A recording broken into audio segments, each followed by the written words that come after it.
Krishna. Hare Krishna. Here we are basking in the sun in Russell Square, where Srila Prabhupada used to go for morning walks with the devotees from Bari Place. And we're going to continue our reading today from the Srimad Bhagavatam. And we're reading from first canto, chapter 6. And I think we're starting on text 12. 12. Yes. Okay. So say the invocation. And today is, for those who don't know, today is Pandav Nirjal Ekadasi.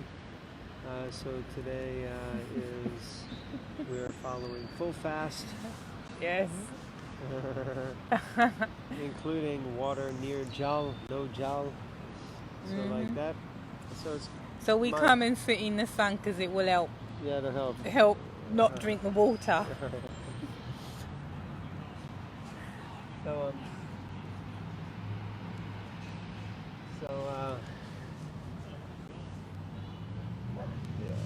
So anyway, once you get past 3 o'clock, it's a breeze, and it's already 3. So there you go. All right, so we're going to read Om Namo Bhagavate Vasudevaya.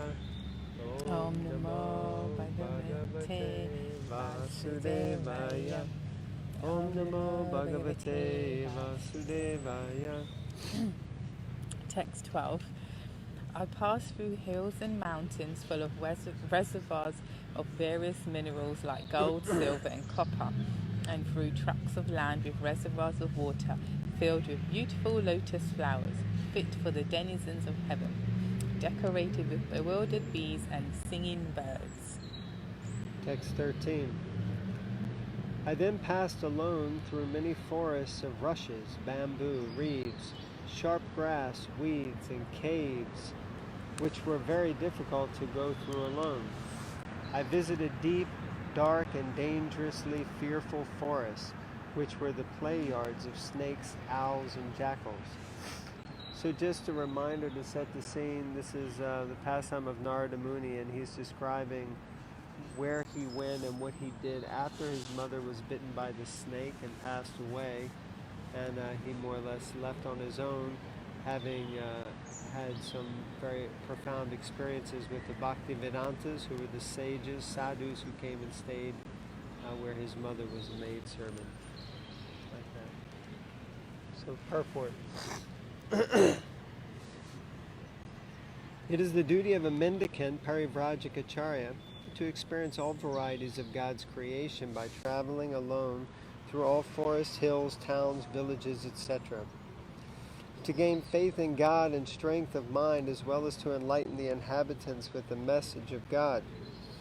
A sannyasi is duty-bound to take all these risks without fear, and the most typical sannyasi of the present age is Lord Chaitanya, who traveled in the same manner through the central Indian jungles, enlightening even the tigers and bears, snakes, deer, elephants, and many other jungle animals. In this age of Kali, sannyas is forbidden for ordinary men. One who changes his dress to make propaganda is a different man from the original ideal sannyasi. One should, however, take the vow to stop social intercourse completely and devote life exclusively to the service of the Lord. The change of dress is only a formality. Lord Chaitanya did not accept the name of a sannyasi, and in this age of Kali, the so-called sannyasis should not change their former names, following in the footsteps of Lord Chaitanya. In this age, devotional service of hearing and repeating the holy glories of the Lord is strongly recommended, and one who takes the vow of renunciation of family life need not imitate the Parivrajikacharya like Narada or Lord Chaitanya, but may sit down at some holy place and devote his whole time and energy to hear and repeatedly chant the holy scriptures left by the great acharyas like the 6 Goswamis of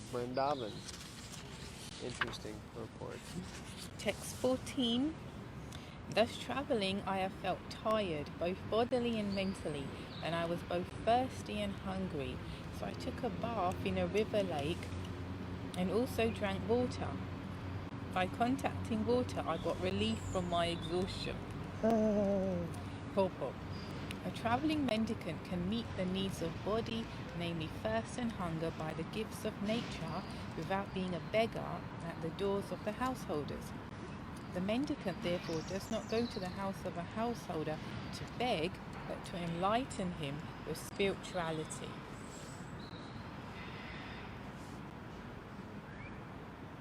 Text 15. After that, under the shadow of a banyan tree in an uninhibited forest, I began to meditate upon the Supersoul situated within, using my intelligence as I had learned from liberated souls. Purport. One should not meditate according to one's personal whims. One should know perfectly well from the authoritative sources of scriptures, through the transparent medium of a bona fide spiritual master, and by proper use of one's trained intelligence, for meditating upon the Supersoul dwelling within every living being.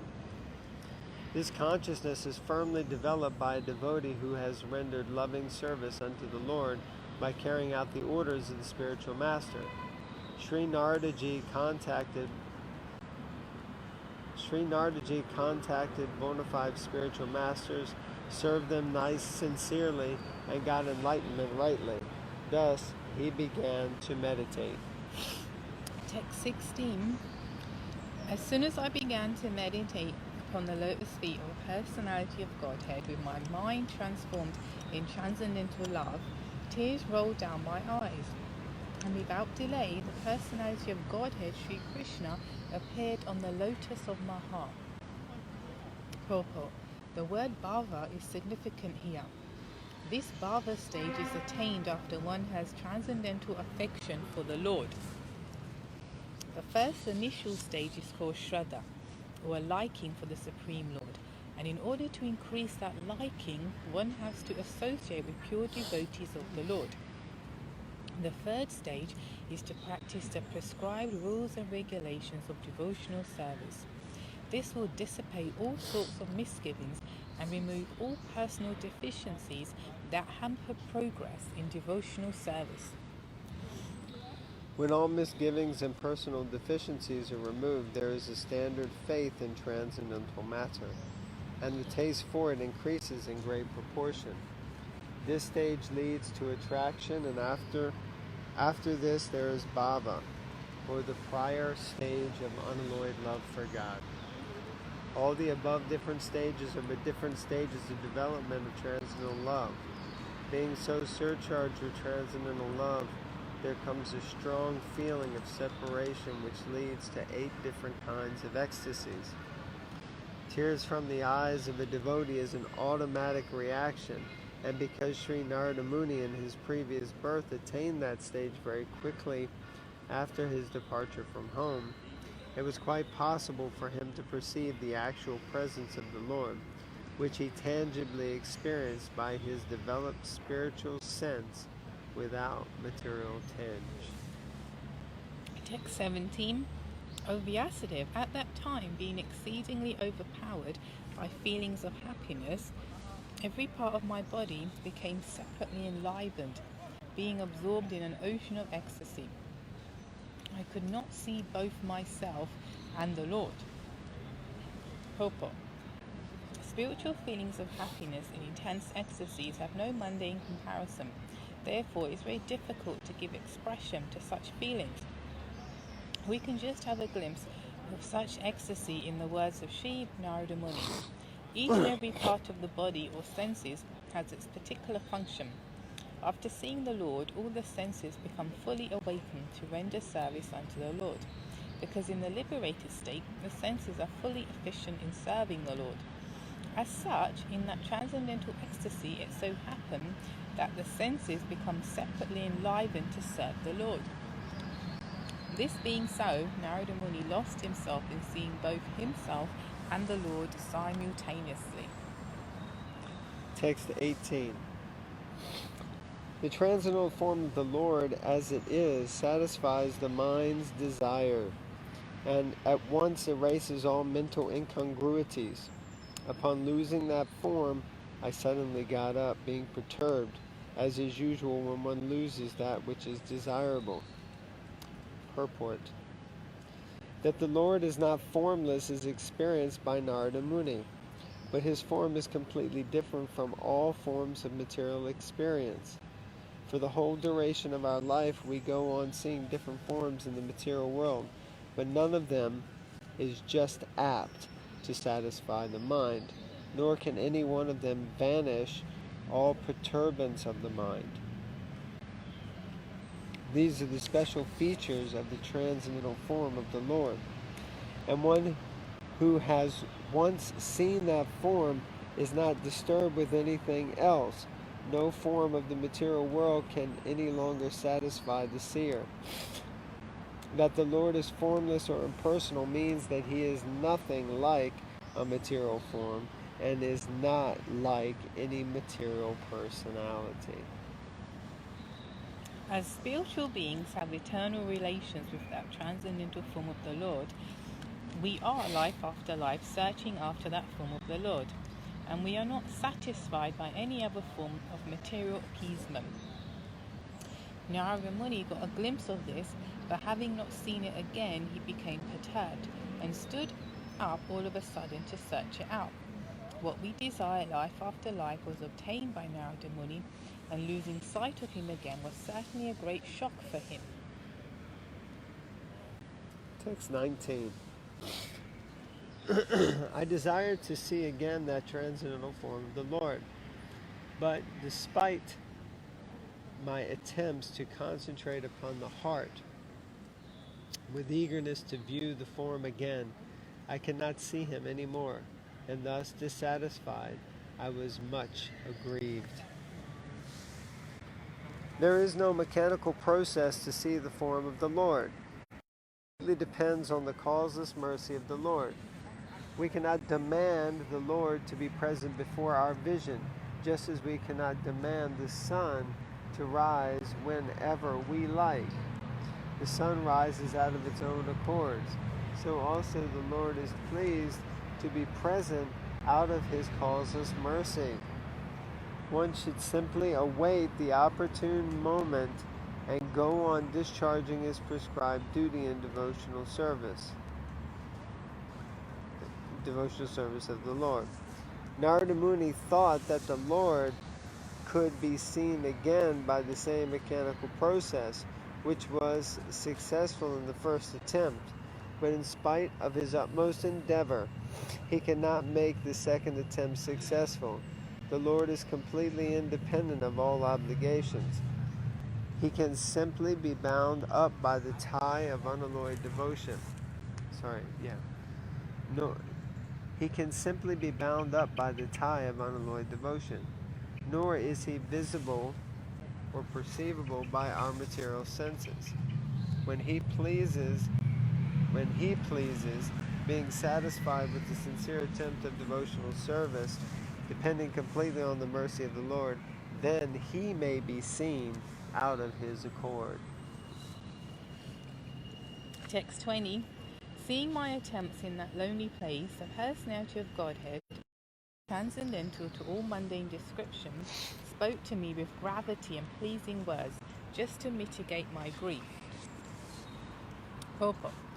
In the Vedas, it is said that God is beyond the approach of mundane words and intelligence, and yet by his causeless mercy one can have suitable senses to hear him or to speak to him.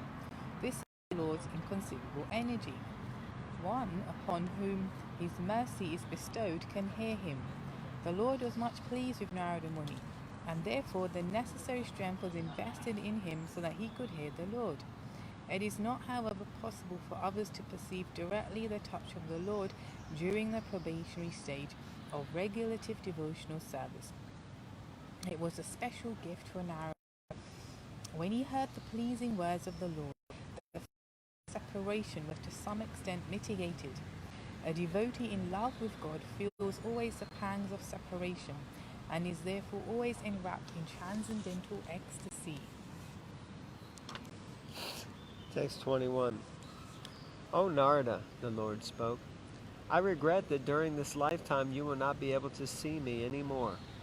Those who are incomplete in service and who are not free from all material taints can hardly see me. Purport. The personality of Godhead is described in the Bhagavad Gita as the most pure, the supreme, and the absolute truth. There is no trace or tinge, no trace of a tinge of materiality in his person, and thus one who has the slightest tinge of material affection cannot approach him. The beginning of devotional service starts from the point when one is freed from at least two forms of material modes, namely the mode of passion and the mode of ignorance. The result is exhibited by the signs of being freed from kama, lust, and lobha, covetousness. That is to say, one must be freed from the desires for sense satisfaction and avarice for sense gratification. The balanced mode of nature is goodness, and to be completely freed from all material tinges is to become free from the mode of goodness also. To search the audience of God in a lonely forest is considered to be in the mode of goodness. One can go out into the forest to attain spiritual perfection, but that does not mean that one can see the Lord personally there. One must be completely freed from all material attachment and be situated on the plane of transcendence, which alone will help the devotee get in personal touch with the personality of Godhead. The best method is that one should live at a place where the transcendental form of the Lord is worshipped. The temple of the Lord is a transcendental place, whereas the forest is a materially good habitation. A neophyte devotee is always recommended to worship the deity of the Lord, Archana, rather than go into the forest and search out the Lord. Devotional service begins from the process of Archana, which is better than going out in the forest. In his present life, which is completely freed from all material hankerings, Sri Narada Muni does not go into the forest, although he can turn every place into Vaikuntha by his presence only. He travels from one planet to another to convert men, gods, kinnaras, Gandharvas, rishis, munis, and all others to become devotees of the Lord. By his activities, he has engaged many devotees like Prahlad Maharaj, Dhruva Maharaj, and many others in the transcendental service of the Lord. A pure devotee of the Lord, therefore, follows in the footsteps of the great devotees like Narada and Prahlad, and engages his whole time in glorifying the Lord by the process of kirtan. Such a preaching process is transcendental to all material qualities.